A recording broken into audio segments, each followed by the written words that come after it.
Hey everybody, my name is Dr. Whitney Kosters. I am a professor of English, and on this channel I teach literature, writing more broadly, and a full series on professional report writing. If you're here because you're learning how to write reports for school or business, any professional setting really, you should know that I have an entire playlist on report writing. It moves from what reports are and why they matter, through planning, research, findings, recommendations, visuals, executive summaries, and revision. So be sure to check that out and subscribe if this kind of material is useful to you. If you work in business, engineering, healthcare, government, or any field where reports circulate, chances are you're going to be asked to write a findings section at some point, even if no one calls it that explicitly. You might be asked to explain why defects increased on a production line, why project timelines slipped, why customer complaints spiked, why safety incidents clustered under certain conditions, or why performance metrics changed after a system update. The people reading that report are not instructors. They are managers, clients, regulators, or team leads who need to understand what's happening so they can decide what to do next. From their point of view, the findings section is often the most important part of the document. It is where they look to understand the situation without digging through raw data, reading every source, or reconstructing the analysis themselves. When findings do not do that work, readers experience the report as incomplete, even if it's long and carefully researched. So this lecture focuses specifically on findings in informational reports. Informational reports are written to explain what is happening, what patterns exist, and where uncertainty remains without arguing for action. If that distinction is not yet clear, there is a full separate lecture in this playlist on informational reports that explains when they're used, how they function, and what writers are responsible for in that genre. This findings lecture is designed to plug directly into that framework. In an informational report, the findings section usually appears after the intro and any explanation of data sources or methods, and before any conclusion or synthesis. By the time a reader reaches the findings, they should already know what the report is examining, what information was used, and what boundaries shape the analysis.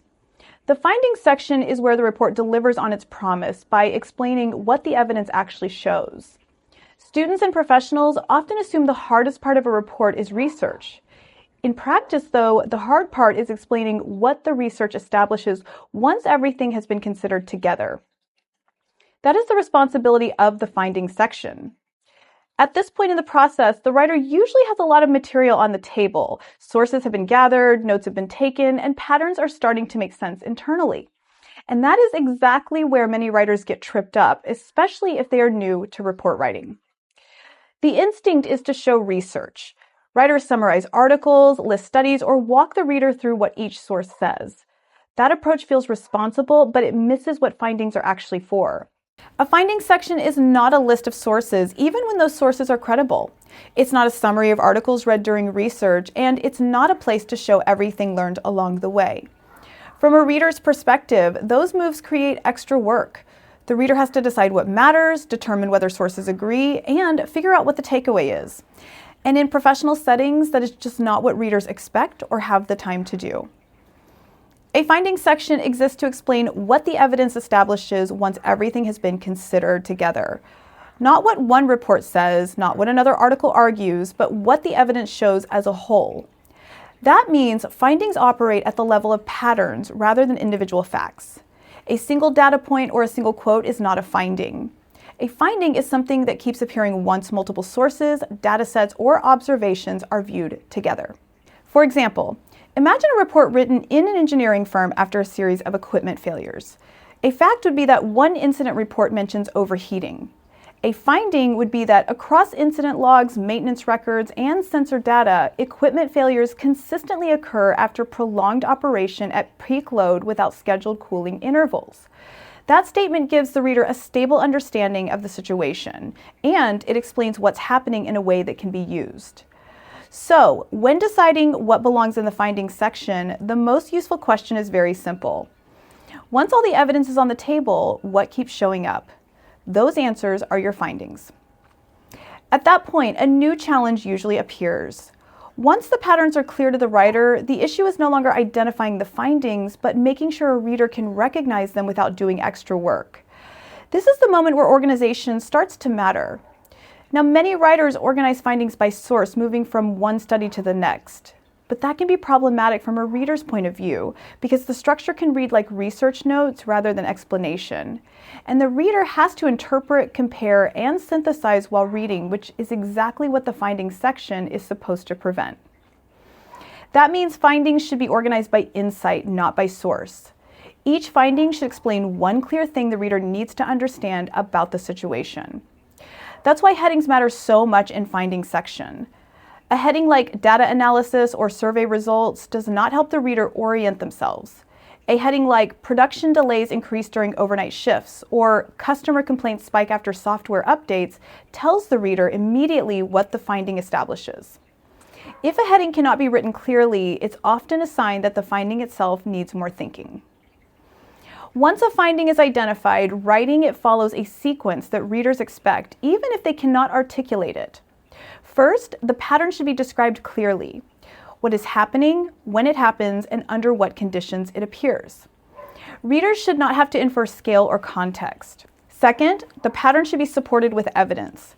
This is where sources appear, but they're integrated into explanation rather than stacked.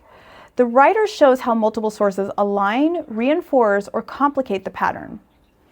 Third, the writer explains why this pattern matters for understanding the situation.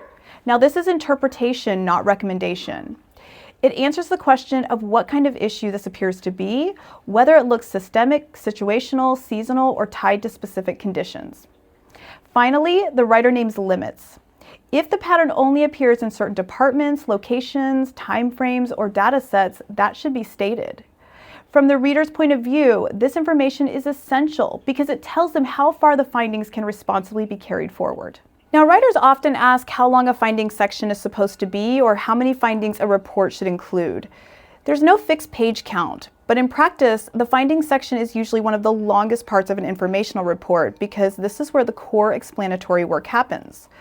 Most effective reports include a small number of major findings rather than many minor ones.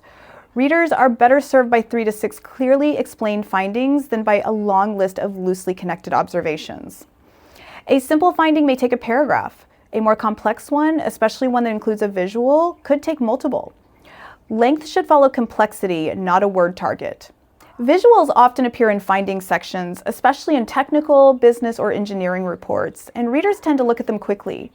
A chart or table can help a reader see a pattern faster than text alone, but visuals don't explain themselves. From a reader's perspective, a visual without explanation is ambiguous. Different readers may notice different things and draw different conclusions. So that is why surrounding text needs to explain what the visual shows and what the reader should pay attention to. Another responsibility of findings that matters a great deal to readers is certainty. Readers want to know how confident they should be in what they're reading. Strong findings don't sound absolute unless the evidence truly supports that level of confidence. They distinguish between what is clearly supported, what appears likely, and what remains uncertain. That kind of precision builds trust. Overstated certainty often does the exact opposite. Now, there are 2 simple ways to check whether a findings section is doing its job. First, imagine a reader who skips everything except the findings. Would that reader understand what's happening in the situation being examined? If not, the findings need more explanation. Second, imagine removing citations temporarily. If the explanation still makes sense on its own, the structure is working. Citations should always support understanding, never carry it. Now, I do want to make one clarification here.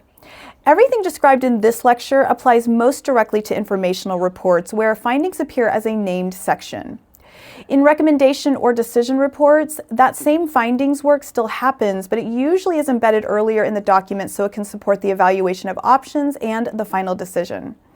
That shift is covered in detail in the separate lecture on recommendation reports and writing the decision section. For now, the main thing you should remember is this. In informational reports, the findings section is where the report earns its value, where research becomes understanding, and where readers learn what is actually going on before anyone decides what should happen next. As always, thank you so much for watching and joining me here today. If this video was helpful, be sure to explore the rest of the report writing playlist on my channel and subscribe so it's easy to find when you next need it. Be well.